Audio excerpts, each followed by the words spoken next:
நிறைய பேர் நினைக்கிறாங்கடா இந்த ஃபோனால் பெரிய பிரச்சனை நடக்குது என்பதுக்காக பிள்ளைகளுக்கு ஃபோனை கொடுக்காமலே விட்டுருவோமே அப்படின்றாங்க.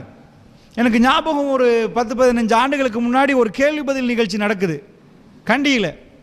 ஒரு பெண் கேள்வி எழுதி அனுப்பியிருந்தா, இப்படி தான் எங்கள் மகன் 9ஆம் ஆண்டு படிக்கிறாங்க, பிடிவாதம் பிடிச்சி ஃபோனை கேட்டார், நான் வாங்கி கொடுத்தேன். இப்போ ஃபோனிலே மூழ்கி இருக்கிறதுனால நானா தூக்கி அடிச்சிட்டேன். இந்த ஃபோனை கொடுக்கணுமா, திரும்ப என்னோட பேசாமல் இருக்கிறார், கதைக்க மாட்டேன்றார். இவரை சமாளிக்க எனக்கு தெரியல, ஒரு வழி சொல்லித்தாங்க, இவருக்கு ஃபோனை வாங்கி கொடுக்கணுமா கூடாதான்னு கேட்குறாங்க. அதாவது சிலர்கள் என்ன முடிவு எடுக்கிறாங்கன்னா, இதெல்லாம் வீட்டுக்கே வேணாம், கொடுங்கவே வேணாம், என் வீட்டுக்கும் வேணாம், ஃபோன் எனக்கும் வேணாம் என்று ஒரு சின்ன ஃபோனை வைத்துக்கொண்டு இருப்பார்கள். இது தீர்வாக அமையுமான்னு கேட்டால் அதுவும் தீர்வில்லை. ஏனென்றா இப்போ நாம் இருப்பது இன்ஃபர்மேஷன் டெக்னாலஜி, ஐடி. இப்போ உதாரணத்துக்கு இதுக்கு முன்னாடி நாம் எடுத்துக்கொண்டோன்னா ஒவ்வொரு யுகத்தை எல்லாம் ஒவ்வொரு விதத்தில் வச்சிருக்கிறான். இப்போ அதாவது மூசா அலைஹிஸ்ஸலாம் காலத்தை எடுத்துக்கொண்டோன்னா எகிப்து, அவங்க ஆர்கிடெக்சர், அந்த பிரமிடுகள் இன்றைக்கும் பிரமிக்க வைக்குது. எப்படிப்பா இவன் கட்டினா இதெல்லாம்?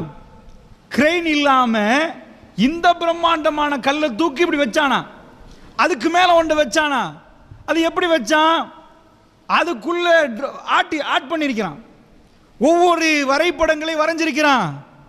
அதுக்குள்ள எதையாவது கொண்டு போய், அதாவது அதுக்குள்ள கொண்டு போய் எப்படி வரைகிறது? இருட்டுல எப்படி வெளிச்சம் வந்துச்சு? அந்த வெளிச்சம் அதுக்குள்ள கொண்டு போனா அணையும். அப்படி என்றால் அவர்கள் பல்பை கண்டுபிடிச்சிட்டாங்களா? ஏன்னா மேலே எதுவுமே கருப்பு படியல்ல. இப்படி நிறைய ஆய்வுகள் பண்ணி இன்றைக்கும் உலகத்தில் அதிசயங்கள் பட்டியல், அதிசயம்னா 100-1000 இல்லை, 7 wonders of the world, 8 அப்படி 7 8 இப்படி தானே வந்துச்சு.